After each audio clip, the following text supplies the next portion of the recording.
When I ran for mayor, I said I was going to tax the rich. Well, today, we're taxing the rich. If he is elected, would you leave New York City? I'm not going to pay taxes in New York City. We'll move our corporate offices to maybe New Jersey. So, Mark, if people like John Katz leave and his other friends in business leave, New York will lose its tax base. The city will undoubtedly go bankrupt. I don't want to pay 52% more tax. I'm out of here.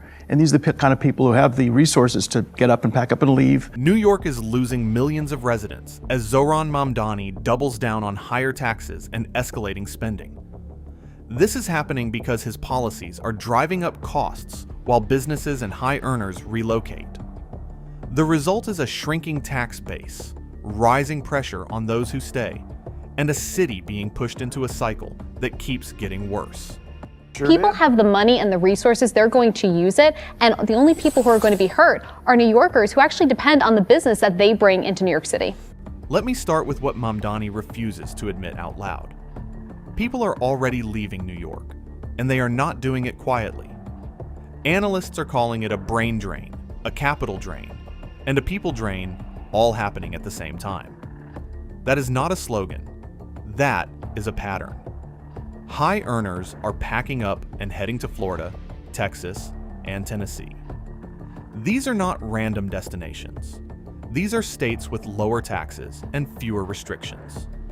So when Mamdani stands there talking about taxing the rich more, I have to ask, which rich people exactly? The ones who already left, or the ones currently booking their flights? Zohran Mamdani didn't disguise his radical intentions or his deep anti-Semitism. Since winning election, he hasn't moderated his agenda one bit, appointing far-left fringe figures as aides and as heads of city departments. Now let's talk about Mamdani's favorite trick, which is playing games with numbers and hoping no one notices. He goes out and says he is proposing a 2% tax increase. Sounds small, right? Sounds harmless. New York's commie mayor, Mamdani, urging state lawmakers in Albany to push a new 2% tax hike. Excuse me, it's a 2 percentage point tax hike.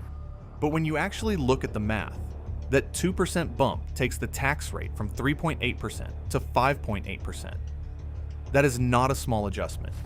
That is about a 52% increase. 52. And this is being presented like it is some tiny tweak that only affects a few people. So I have to ask, does Mamdani think people cannot do basic math? Because this is not complicated. When you increase something by more than half, you do not call it minor. Analysts are already calling this kind of framing dishonest, and they are not wrong. Because once you strip away the language, what Mamdani is really saying is simple. He wants significantly more money from the same group of people who already have the easiest ability to leave. That is the strategy. Tax the most mobile group even harder and hope they stay. How does that play out? Tax hike. It's actually a 52% increase in taxes I saw that on millionaires, arguing higher taxes on the wealthy are the only way to close the city's $12 billion budget gap. And the reason Mamdani is pushing this so aggressively is because the city has a massive problem that he helped make worse. We are talking about a $12 billion budget gap. $12 billion. That is not a small hole you patch with a clever talking point. That is a structural issue. And instead of looking at spending and asking where cuts can be made, Mamdani jumps straight to taxes. We want to create a new era of politics where it's not just a debate about how to distribute the same pie, but how we can actually grow that same pie. Every single time. There is no hesitation. There is no discussion. It is always the same answer. Raise taxes. Now here is where the situation goes from bad to completely absurd. The total New York City budget under Mamdani is around $127 billion. That number alone is massive, but it gets even better. That is $10 billion more than the previous year.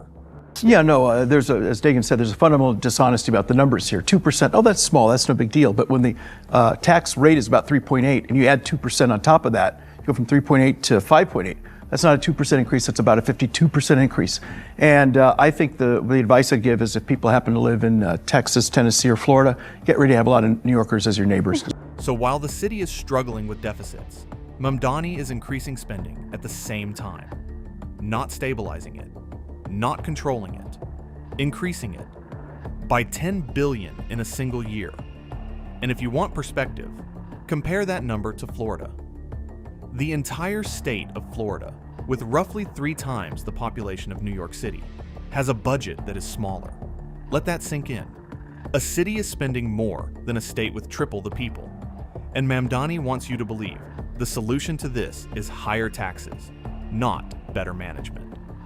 At what point do we stop pretending this is normal? The size of his spending plan is obscene, $127 billion, $10 billion more than last year. Yet he demonstrates the far left's knack of debasing the language by calling it austere. To put his budget in context, it is $10 billion larger than Florida's budget. This is what people mean when they say the system is bloated. It is not just big, it is growing faster than it should. And instead of slowing it down, Mamdani is pushing it even further. Analysts have described this kind of approach as putting a bloated government on steroids. That sounds harsh, but look at the numbers. It is hard to argue against it when spending keeps rising while the city talks about deficits in the same breath. It's got voter ID, photo ID, but voter ID with a photo, right? It's got the confirmation of U.S. citizenship. You have to be a citizen. And then you have no mail-in ballots, and there would be no mail-in ballots. Now, let's connect this back to the real issue, which is how Mamdani is trying to solve that $12 billion problem. His answer is to raise taxes on wealthy individuals and businesses. That is the plan. And again, on paper, it sounds simple. Tax the rich, close the gap. But reality does not work that way, especially in a place like New York, where capital is extremely mobile. Analysts are already pointing this out clearly. Money moves, businesses move, people move. Very successful. New York State, the city, including the state taxes, already has the highest marginal tax rate in the nation. So he wants to make it bigger rather than actually trying to trim some of the services. He's just... Now, let's get into the part where Zohran Mamdani stops pretending this is just about taxing the rich and starts quietly shifting the burden onto everyone else. Because once the numbers stop working, the target suddenly gets bigger. Mamdani is not just talking about millionaires anymore. He is openly floating a property tax increase close to 10%. That is not some elite-only tax. That hits homeowners, landlords, and every business sitting on real estate across the city. And if you think renters are safe, you already know how this ends. Costs move downstream. The new budget of New York's neo-communist mayor raises a disquieting question. Is he putting America's foremost city in irreversible decline? What makes this even worse is how property taxes actually work. They do not care about your income. They do not care if you are struggling. They are flat pressure on ownership. Analysts call them regressive for a reason. They ignore ability to pay and go straight to what you own. So when Mamdani pushes a near double-digit increase, he is not targeting a small group anymore. He is squeezing millions of people at once, and this is happening in a city where electricity bills are already around 50% higher than the national average.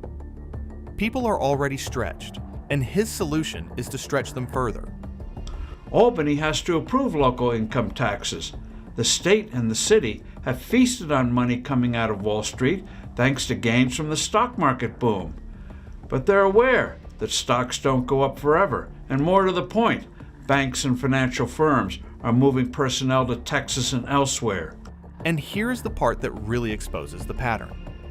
Every time the numbers stop adding up, Mamdani does not step back and rethink spending. He invents a new tax. That is exactly what we are seeing with the luxury property tax.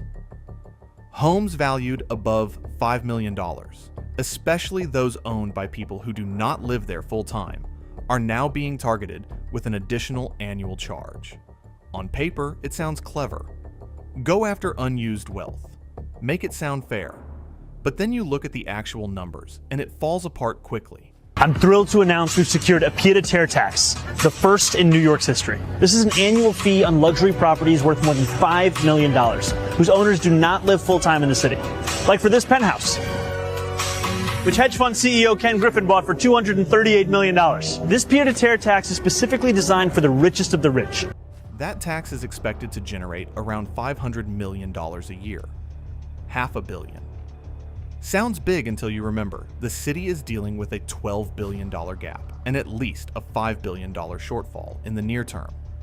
So this new tax covers a fraction of the problem. A fraction. And it only affects about 13,000 properties in the entire city. So now you have to ask the obvious question. If this barely moves the needle, why is it being pushed so aggressively? Because it is not about solving the problem. It is about sending a message. In Donnie's mind, the choice is simple for Albany. Make millions of people unhappy, or only a smaller number of the well-to-do. Fortunately, the New York City Council may not go along with Mamdani's increase. And let's get real. He could easily find $5 billion in savings. And this is where the strategy starts to look desperate. Mamdani is chasing revenue wherever he can find it.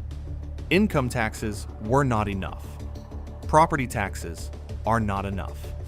Now it is wealth taxes, asset taxes, anything that can be labeled as fair while quietly filling gaps.